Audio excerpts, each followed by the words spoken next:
Сәлеметсіңдер ме балалар? Бүгін ақпанның 11-і. Сабақтың тақырыбы інім мультфильм көреді. Братишка смотрит мультфильм. Жаңа сөздермен жұмыс жасаймыз. 40-шы бетті ашамыз.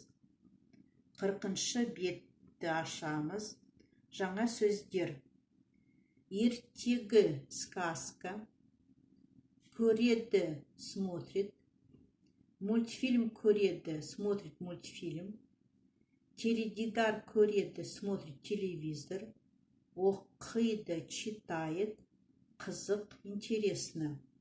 Тағы да бір рет қайталап шығайық. Ертегі сказка. Көреді, смотрит. Мультфильм көреді, смотрит мультфильм. Теледидар көреді, смотрит телевизор. Оқиды, читает. Қызық, интересно.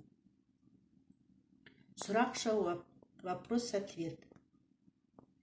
Сен не істейсің? Что ты будешь делать?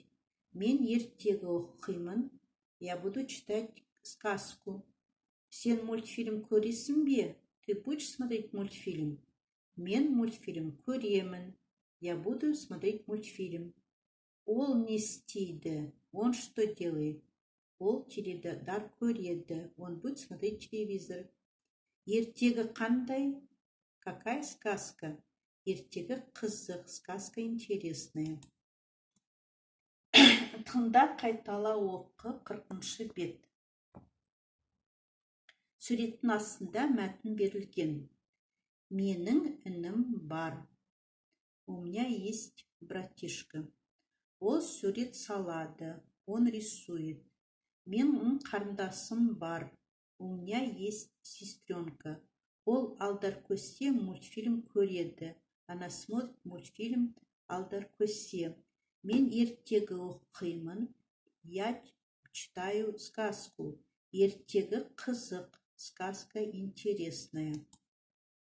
Оқылым. 41-ші бет, 1-ші тапсырма. Әлбектің інісі мен қарындасы бар. У Альбека есть братишка и сестренка. Інісі ертегі кітап оқиды. Братишка читает сказку. Ертегі қызық. Сказка интересная. Қарындасы мультфильм көреді. Сестренка смотрит мультфильм. Мультфильм қызық.